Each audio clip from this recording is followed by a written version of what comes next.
بسم اللہ الرحمن الرحیم۔ معزز ناظرین، السلام علیکم ورحمۃ اللہ وبرکاتہ۔ آج ہم ایڈیٹو کی ایک نئی قسط کے ساتھ حاضر خدمت ہیں۔ آج کے موضوع کا انتخاب الحکم کے ایک آرٹیکل علم اور عمل اسلام کے دو اہم جز سے کیا گیا ہے، جسے عطاء المجید راشد صاحب مشنری انچارج یوکے نے تحریر کیا اور 21 نومبر 2022 کو شائع کیا گیا۔ معزز ناظرین، ہماری ساری کوششیں دینی ہوں یا دنیاوی زندگی بھر انہی دو مداروں کے گرد گھومتی نظر آتی ہیں، علم اور عمل۔ علم اگر بیج ہے تو عمل اس کا پھل ہے۔ علم کے بغیر نہ تو دین کے تقاضے پورے ہو سکتے ہیں اور نہ ہی دنیا کے، تو دوسری طرف ہے عمل، تو عمل کے بغیر بھی دین و دنیا کے میدان میں کچھ حاصل نہیں ہو سکتا۔ انسان کی زندگی کا واحد مقصد یہ ہے کہ وہ حاصل کردہ علم کی روشنی میں عمل کرے اور صحیح علم اور مناسب اعمال کی برکت سے اپنے مقصد کو حاصل کر لے۔ معزز ناظرین، آج ہم اپنے مہمانوں کے ساتھ اسی موضوع پر بات چیت کریں گے۔ ہمارے ساتھ اسٹوڈیو میں موجود ہیں محترمہ ثنا سہیل صاحبہ اور محترمہ ازکیٰ حسین یوسف صاحبہ۔ السلام علیکم ورحمۃ اللہ وبرکاتہ۔ وعلیکم السلام ورحمۃ اللہ۔ آج کی پروگرام کا پہلا سوال میں محترمہ ثنا سہیل صاحبہ سے کروں گی کہ آپ ہمیں بتائیں کہ علم کیا ہے اور اسلام میں علم کی کیا اہمیت ہے؟ جزاک اللہ۔ سیدہ صاحبہ، علم کی اہمیت کا اندازہ تو اسی بات سے لگایا جا سکتا ہے کہ اللہ تعالیٰ نے حضرت محمد صلی اللہ علیہ وآلہ وسلم پہ جو پہلی وحی نازل کی، اس کے پہلے ہی لفظ میں پڑھنے کا حکم دیا گیا، اور اس کا موضوع بھی علم ہی تھا، جو کہ سورۃ العلق کی ابتدائی 5 آیات ہیں۔ فرمایا، پر اپنے رب کے نام سے جس نے پیدا کیا، اس نے انسان کو ایک چمٹ جانے والے لوتھڑے سے پیدا کیا، پر کہ تیرا رب بہت کریم ہے، جس نے قلم سے علم سکھایا اور انسان کو وہ باتیں سکھائیں جس کا اس کو علم نہ تھا۔ دیکھیں، ویسے تو علم کے معنی جاننا، آگاہ ہونا یا واقفیت حاصل کرنے کے ہیں۔ تقریباً کائنات کی ہر چیز انسان کے لیے فائدہ مند ہے، لیکن اگر ہم ان چیزوں کے فائدہ و نقصان کا علم ہی حاصل نہ کریں گے تو وہی چیزیں انسان کے لیے نقصان دہ بھی ثابت ہو سکتی ہیں۔ اسی لیے قرآن مجید کے مطالعے سے پتہ چلتا ہے کہ بنی نوع انسان کی تخلیق کے بعد جو اللہ تعالیٰ کا انسان پہ سب سے بڑا احسان ہے، وہ اسے علم کا عطا کرنا ہے۔ جیسے حدیث میں آتا ہے کہ علم حاصل کرنا ہر مسلمان مرد اور عورت پہ فرض ہے۔ تو گویا یہ اہمیت ہے علم کی اسلام میں کہ اس کو حاصل کرنا لازمی ہے۔ ایک دوسری حدیث میں علم کا یوں ذکر ملتا ہے، فرمایا، درس و تدریس کا کام کرنے والا عالم آسمانوں میں بلند مقام رکھتا ہے۔ تو علم کی فضیلت جاننے کے ساتھ ہمیں اس بات کو بھی دھیان میں رکھنا چاہیے کہ اصل میں صاحب علم وہی ہوتا ہے جو اپنے علم کو اپنا حاصل کردہ نہیں بلکہ اللہ تعالیٰ کا عطا کردہ سمجھے اور اسے خدا ہی کی طرف منسوب کرے۔ تبھی اللہ تعالیٰ نے سورۃ طٰہٰ میں اپنے بندوں کو خود یہ دعا سکھائی کہ ہمیشہ اپنے رب سے یوں دعا کرو ہو کہ اے میرے رب، میرے علم میں اضافہ فرما اور مجھے علم کے میدان میں دن بدن ترقی عطا فرماتا چلا جا۔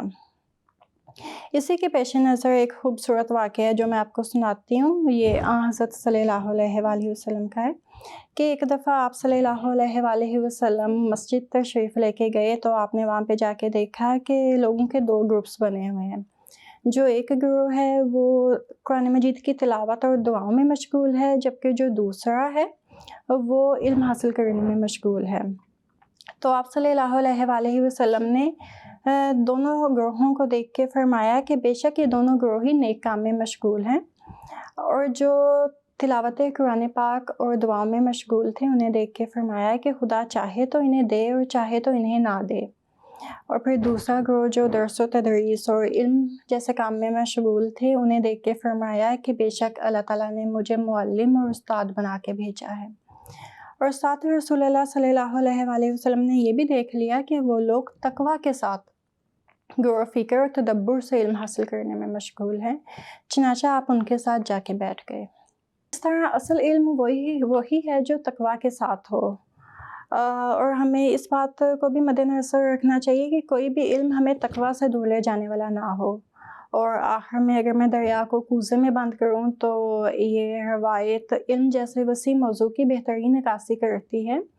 حضرت ابو درداء رضی اللہ عنہ بیان کرتے ہیں کہ میں نے حضرت صلی اللہ علیہ وآلہ وسلم کو فرماتے ہوئے سنا کہ جو شخص علم کی راہ میں نکلے اللہ تعالیٰ اس کے لیے جنت کا راستہ آسان کر دیتا ہے، اور فرشتے طالب علم کے کام پہ خوش ہو کے اس کے آگے اپنے پر بچھاتے ہیں، اور عالم کے لیے زمین و آسمان میں رہنے والے بخشش مانگتے ہیں، یہاں تک کہ پانی کی مچھلیاں بھی اس کے حق میں دعا کرتی ہیں۔ اور عالم کی فضیلت عابد پہ ایسی ہے جیسی چاند کی دوسرے ستاروں پہ، اور علماء انبیاء کے وارث ہیں۔ انبیاء ورثے میں روپیہ پیسہ نہیں چھوڑ کے جاتے، بلکہ ان کا اصل ورثہ علم و عرفان ہے، اور جو شخص علم حاصل کرتا ہے وہ بہت بڑا نصیب اور خیر کثیر حاصل کرتا ہے۔ جزاک اللہ محترمہ ثنا سہیل صاحبہ۔ اگلا سوال میں محترمہ ازکیٰ حسین یوسف صاحبہ سے کروں گی کہ آپ ہمیں بتائیں کہ عمل کیا ہے اور اسلامی تعلیمات کے مطابق علم کا عمل سے کیا تعلق ہے؟ جی سیدہ صاحبہ، اللہ تعالیٰ نے انسان کو اس طرح پیدا کیا ہے کہ وہ جد و جہد کر رہا ہے۔ انسان اپنا مقصد صرف علم، نیت یا خواہش سے حاصل نہیں کرتا، بلکہ اس کے لیے اس کو محنت اور جد و جہد کرنی پڑتی ہے۔ جیسا کہ قرآن کریم ہمیں سکھاتا ہے کہ لیس الانسان الا ما سعی، یعنی انسان کے لیے وہی ہے جس کے لیے وہ کوشش کرتا ہے۔ تو یہ کوشش ہی عمل ہے، اور اسے ایک شاعر نے ان الفاظ میں بیان کیا ہے کہ نقوش غیب کو قسمت پہ چھوڑنے والوں، یہ نقش بنتے نہیں ہیں بنائے جاتے ہیں، یعنی نقش خود بخود نہیں بن جایا کرتے، اس کے لیے محنت درکار ہے۔ تو اس ضمن میں حضرت مسیح موعود علیہ الصلوۃ والسلام کا ارشاد پیش کروں گی کہ آپ فرماتے ہیں، سمجھ لو کہ اور خوب سمجھ لو کہ نرا علم و فن اور خشک تعلیم بھی کچھ کام نہیں دے سکتی جب تک کہ عمل اور مجاہدہ اور ریاضت نہ ہو۔ مزید فرمایا، یاد رکھو کہ صرف لفاظی اور لسانی کام نہیں آ سکتی جب تک کہ عمل نہ ہو، محض باتیں عند اللہ کچھ وقت نہیں رکھتی۔ تو آپ کے اس قول سے یہ بات بھی واضح ہو گئی کہ علم اور عمل لازم و ملزوم ہیں، اور علم حاصل کرنے کے بعد اس پر عمل کرنا ایک لازمی امر ہے، اور یعنی اسلامی اصطلاح کے مطابق اعمال بجا لانا ایک لازمی جز ہے۔ اور آپ یوں سمجھ لیں کہ علم ایک خزانہ ہے اور عمل اس کی کنجی ہے۔ یہاں یہ بات بھی قابل ذکر ہے کہ کس قسم کا علم انسان کے لیے نفع بخش ہے یا اس کے لیے برکت کا باعث ہے۔ تو اس ضمن میں بھی حضرت مسیح موعود علیہ الصلوۃ والسلام تحریر فرماتے ہیں کہ بابرکت علم وہی ہوتا ہے جو عمل کے مرتبہ میں اپنی چمک دکھلاوے، اور منحوس علم وہ ہے جو صرف علم کی حد تک رہے، کبھی عمل تک نوبت نہ پہنچے۔ تو علم کی برکت ہی اس سے ہے کہ اس پر عمل بھی کیا جائے۔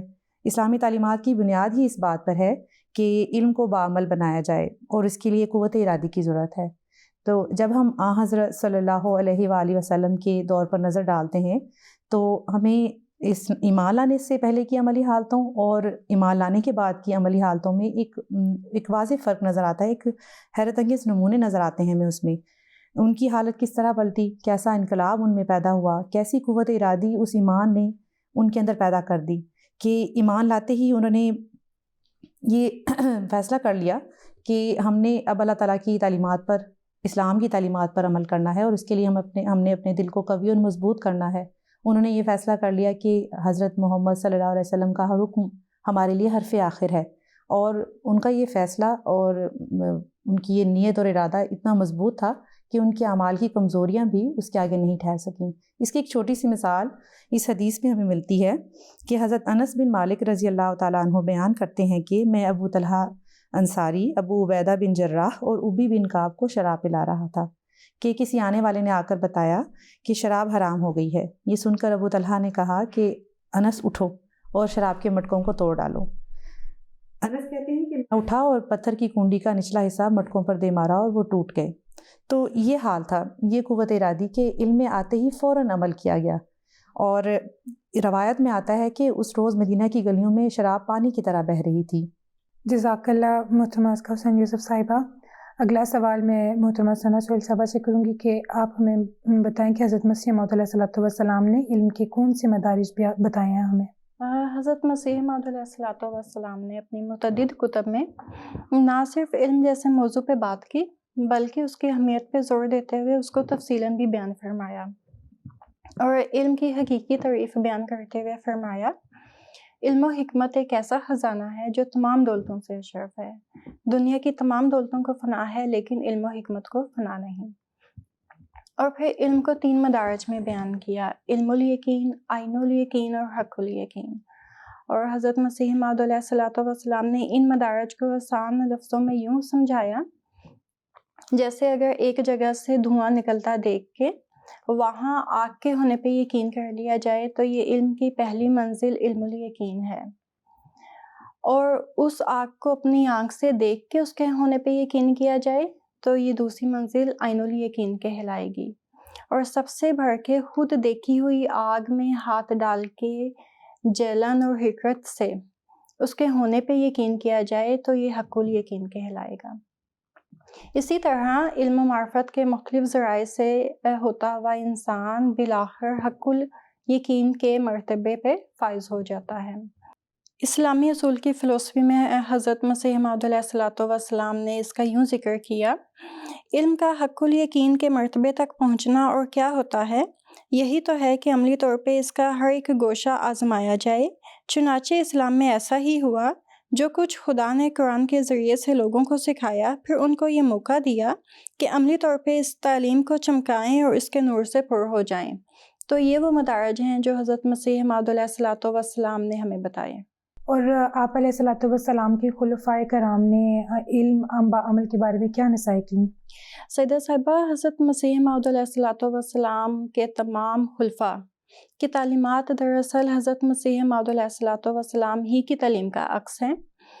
اگر آج ہم ان تمام علوم کا جائزہ لیں جو بلندیوں کو چھو رہے ہیں تو ہمیں پتہ چلتا ہے کہ ان سب کا تفصیلاً اشارہ ہمیں قرآن مجید میں ملتا ہے، جو آج سے 1400 سال پہلے نازل ہو چکا ہے۔ اسی طرح جب حضرت خلیفۃ المسیح ثالث مرزا ناصر احمد رحمہ اللہ تعالیٰ اپنی اعلیٰ تعلیم کے لیے انگلستان جا رہے تھے تو اس موقع پہ حضرت خلیفۃ المسیح ثانی مرزا بشیر الدین رضی اللہ عنہ نے انہیں ایک خوبصورت نصیحت کے سائے میں رخصت کیا، جو آج بھی ہم سب کے لیے مشعل راہ ہے۔ انہوں نے فرمایا، میں تم کو یہ بتانا چاہتا ہوں کہ سب علم قرآن میں ہی ہے، اور اس کی کنجی محبت الہی ہے۔ جو اللہ تعالیٰ سے محبت کرتا ہے اسے قرآن کریم کا علم دیا جاتا ہے، اور جو اس کے قبضے میں اپنے آپ کو دے دیتا ہے وہ اس کی عرفان کے دودھ سے پرورش کرتا ہے۔ بس میں تمہیں انگلستان کسی علم سیکھنے کے لیے نہیں بھجوا رہا، جو کچھ علم کہلانے کے مستحق ہے وہ قرآن مجید میں موجود ہے، اور جو قرآن میں نہیں ہے وہ علم نہیں، جہالت ہے۔ جیسے ابھی عسکر صاحبہ نے بھی ذکر کیا کہ اصل میں علم وہی ہے جو عمل کے ساتھ ہو۔ تو اگر ہم علم کو بیج سے تشبیہ دیتے ہیں تو آپ خود سوچیں کہ جس بیج سے پھول یا پھل ہی نہ نکلے، اس بیج کا آخر کیا کر فائدہ ہوگا۔ تو علم و عمل جیسے موضوع کے حوالے سے خلیفہ اول حضرت حکیم نور الدین رضی اللہ عنہ نے اپنی کتاب مرقات الیقین میں ایک لطیف نقطے کا ذکر اس واقعے کی صورت میں کیا۔ وہ فرماتے ہیں کہ میں نے خواب میں حضرت صلی اللہ علیہ وآلہ وسلم کی زیارت کی، تو میں نے آپ صلی اللہ علیہ وآلہ وسلم سے پوچھا کہ یا رسول اللہ، آپ نے حضرت ابو ہریرہ رضی اللہ عنہ کو وہ کون سی ایسی بات بتائی تھی کہ جس کی وجہ سے وہ آپ کی تمام احادیث یاد رکھتے تھے؟ تو خلیفہ اول حضرت حکیم نور الدین رضی اللہ عنہ بتاتے ہیں کہ رسول اللہ نے وہ بات بتانے کے لیے اپنا منہ مبارک میرے کان سے لگایا کہ اتنے میں خلیفہ نور الدین جو حضرت مسیح موعود علیہ الصلوۃ والسلام کے دوست تھے، انہوں نے جگا دیا کہ اٹھ جاؤ، نماز کا ٹائم ہے۔ تو خلیفہ اول حضرت حکیم نور الدین رضی اللہ عنہ بتاتے ہیں کہ اس خواب سے میں نے یہ اندازہ لگایا ہے کہ دراصل حدیثوں پہ عمل کرنا ہی انہیں یاد رکھنے کا ذریعہ ہے۔ تو علم وہی ہے جس پہ عمل کیا جائے، اور یہی وہ لطیف نقطہ ہے جسے آج ہمیں یاد رکھتے ہوئے اپنے حاصل شدہ علم کو عمل میں ڈھالنے کی کوشش کرتے رہنا چاہیے۔ جزاک اللہ محترمہ ثنا سہیل صاحبہ۔ اگلا سوال میں محترمہ ازکا حسین صاحبہ سے کروں گی کہ آپ ہمیں بتائیں کہ علم اور عمل کی حقیقت میں ہم اپنا محاسبہ کیسے کر سکتے ہیں اور کیسے ایک فائدہ مند وجود بن سکتے ہیں؟ جی سیدہ صاحبہ، علم بعمل ہی نفع بخش علم ہے، یہ تو ہم پہلے ہی بات کر چکے ہیں اس بارے میں، اور اس کے حصول کے لیے حضرت صلی اللہ علیہ وآلہ وسلم نے ہمیں یہ دعا بھی سکھائی ہے کہ اے میرے اللہ، میں تیری پناہ چاہتا ہوں اس علم سے جو بے فائدہ ہے، اور اس دل سے جس میں تیرا خشوع نہیں۔ تو سب سے پہلے تو ہمیں خدا تعالیٰ سے دعا کرتے ہوئے علم کے حصول کی کوشش کرنی چاہیے کہ ہم جو علم حاصل کریں نہ صرف وہ ہمارے لیے فائدہ مند ہو، نفع بخش ہو، بلکہ ہمارے دل بھی ہستی باری تعالیٰ کو کی طرف جھکنے والے ہوں، اور جیسے کہ ثنا صاحبہ نے بھی ابھی شروع میں ذکر کیا تھا کہ ہمارے علم کو ہمیں چاہیے کہ ہم اپنے علم کو خدا تعالیٰ کی طرف منسوب کریں، نہ کہ اسے اپنا کمال سمجھا جائے۔ تو اس بات کو مد نظر رکھتے ہوئے خدا تعالیٰ کے قرب کو حاصل کرنا ہی ہمارا مقصد حیات ہونا چاہیے، اور ہمیں اپنا محاسبہ کرتے رہنا چاہیے کہ آیا جو ہم علم حاصل کر رہے ہیں اس کا مقصد صرف دنیاوی ترقی ہے اور دکھاوے کی خاطر ہم نے علم حاصل کرنا ہے، یا اس علم کی بدولت ہم خدا تعالیٰ کی جو ہے ہستی کے دلائل پا کر اس کی طرف ہم خود بھی جھکنے والے ہیں اور دوسروں کو بھی خدا تعالیٰ کی پاک ذات کی طرف بلانے والے ہیں۔ اس کے ساتھ ساتھ ہمیں اپنا خود بھی جائزہ لیتے رہنا چاہیے کہ آیا ہم جو کہہ رہے ہیں اس پر عمل بھی کرتے ہیں یا نہیں، ہمارے قول اور فعل میں تضاد تو نہیں ہے۔ اس بارے میں حضرت مسیح موعود علیہ الصلوۃ والسلام تحریر فرماتے ہیں کہ واعظ اگر خود عمل نہیں کرتا تو اس کی باتوں کا کچھ بھی اثر نہیں پڑ سکتا۔ یہ بھی قاعدہ کی بات ہے کہ اگر خود آدمی کہے اور کرے نہیں تو اس کا بہت برا اثر پڑتا ہے۔ مجھے معلوم ہے کہ ایک شخص ایک مولوی کی صحبت کے باعث مسلمان ہونے لگا۔ ایک روز اس نے دیکھا کہ وہی مولوی شراب پی رہا تھا، تو اس کا دل سخت ہو گیا اور وہ رک گیا۔ تو ایسا نہ ہو کہ ہمارے اعمال کسی کی اسلام سے دوری اور اس سے نفرت کا باعث بنے کہ ان کے تو قول اور فعل میں تضاد ہے، بلکہ ہمارے اعمال اسلام کی تعلیمات کی بہترین عکاس ہونے چاہیے۔ بعض علماء کہتے ہیں کہ علوم جدیدہ حاصل کرنا جو ہے وہ اللہ تعالیٰ سے دوری اور دین سے بے رغبتی کا سبب بنتے ہیں، تو آپ کی اس کے بارے میں کیا رائے ہے؟ جی بالکل سیدہ صاحبہ، ایسا ہی ہے۔ دینی علم اور دنیاوی علم کے درمیان ایک لکیر کھینچ دی جاتی ہے، اس کو بالکل الگ الگ سمجھا جاتا ہے، جبکہ قرآن کریم تو ہمیں ہدایت دیتا ہے کہ دنیا کے بارے میں غور و فکر کرو، دنیا کی کائنات کس طرح سے وجود میں آئی اور اس کا پیدا کرنے والا کون ہے۔ قرآن کریم پہلے ہی ان باتوں کی نشاندہی کر چکا ہے، جس پر آج سائنس کی تحقیقات جو ہے وہ اس کا بارے میں پتہ لگا رہی ہیں۔ حضرت خلیفۃ المسیح الخامہ سید اللہ تعالیٰ بن نصر العزیز اس ضمن میں فرماتے ہیں کہ یہ جو علوم ہیں یہ بھی دین کی مدد کے لیے ہیں، اور یہ بھی اللہ تعالیٰ نے انسان کو جو عقل دی ہے اس کی وجہ سے انسان حاصل کرتا ہے۔ آج سائنس میں بڑی ترقی ہے، یہ ترقی اللہ تعالیٰ نے قرآن کریم میں پہلے بیان کر دی تھی کہ ایک وقت میں ہوگی، اور انسان دنیا میں بھی ہر علم میں ترقی کرے گا، لیکن اللہ تعالیٰ کی مدد کے بغیر نہیں ہو سکتا۔ تو دنیاوی علم تو بلکہ قرآن کریم اور اسلام کی صداقت کی دلیل ہے، تو دینی علم کو دنیاوی علم سے الگ نہیں سمجھنا چاہیے۔ حضرت اقدس مسیح موعود علیہ الصلوۃ والسلام کا اس ضمن میں ایک اور ارشاد پیش کروں گی کہ آپ فرماتے ہیں، میں ان مولویوں کو غلطی پر جانتا ہوں جو علوم جدیدہ کی تعلیم کے مخالف ہیں۔ وہ دراصل اپنی غلطی اور کمزوری کو چھپانے کے لیے ایسا کرتے ہیں۔ ان کے ذہن میں یہ بات سمائی ہوئی ہے کہ علوم جدیدہ کی تحقیقات اسلام سے بدظن اور گمراہ کر دیتی ہیں، اور وہ یہ قرار دیے بیٹھے ہیں کہ گویا عقل اور سائنس اسلام سے بالکل متضاد چیزیں ہیں۔ چونکہ خود فلسفے کی کمزوریوں کو ظاہر کرنے کی طاقت نہیں رکھتے، اس لیے اپنی اس کمزوری کو چھپانے کے لیے بات تراشتے ہیں کہ علوم جدیدہ کا پڑھنا ہی جائز نہیں۔ تو سچ تو یہ ہے کہ اگر ہم ترقی کی دوڑ میں آگے بڑھنا چاہتے ہیں تو ہمیں دعا کے ساتھ خدا تعالیٰ کا فضل طلب کرتے ہوئے ہمیں قرآن کریم کا غور مطالعہ کرنا ہوگا، اور اس کے ساتھ ساتھ ہمیں حضرت مسیح موعود علیہ الصلوۃ والسلام کی عطا کردہ خزائن اور بزرگان سلسلہ کی جو کتب ہیں ان سے بھی استفادہ کرنا بہت ضروری ہے، اس کا بھی ہمیں استفادہ کرنا چاہیے۔ جزاک اللہ محترمہ ازکیٰ حسین یوسف صاحبہ۔ معزز ناظرین، علم اور عمل لازم و ملزوم ہیں، یہ ایک ہی گاڑی کے دو پہیے ہیں جن کے بغیر زندگی نہیں چل سکتی۔ انہیں باہمی طور پر ہم آہنگ اور متوازن ہونا چاہیے، یہ ہماری خوشحالی، کامیابی اور ترقی کی ضمانت ہے۔ یقین کے ساتھ کہا جا سکتا ہے کہ ایک احمدی کے آئیڈیل اور نصب العین یہی دو الفاظ ہیں۔ حضرت خلیفۃ المسیح الخامس سید اللہ تعالیٰ بن نصرہ العزیز فرماتے ہیں، آج یہ ذمہ داری ہم احمدیوں پر سب سے زیادہ ہے کہ علم کے حصول کی خاطر زیادہ سے زیادہ محنت کریں، زیادہ سے زیادہ کوشش کریں، کیونکہ حضرت اقدس مسیح موعود علیہ الصلوۃ والسلام کو بھی قرآن کریم کے علوم و معارف دیے گئے ہیں، اور آپ علیہ الصلوۃ والسلام کے ماننے والوں کے بارے میں بھی اللہ تعالیٰ کا وعدہ ہے کہ میں انہیں علم و معرفت اور دلائل عطا کروں گا۔ اس کے لیے کوشش اور دعا ہے کہ اے میرے اللہ، اے میرے رب، میرے علم کو بڑھا۔ سب سے پہلے قرآن کریم اور دینی علم حاصل کرنے کے لیے حضرت اقدس مسیح موعود علیہ الصلوۃ والسلام نے جو بے بہا خزانے مہیا فرمائے ہیں ان کی طرف رجوع کریں، ان پر چل کر ہم دینی علم اور قرآن کے علم میں ترقی کر سکتے ہیں، اور پھر اسی قرآنی علم سے دنیاوی علم اور تحقیق کے راستے کھل جاتے ہیں۔ اللہ تعالیٰ سے دعا ہے کہ وہ ہمیں علم حاصل کرنے اور اس پر عمل کرنے کی توفیق عطا فرمائے، آمین۔ السلام علیکم ورحمۃ اللہ وبرکاتہ۔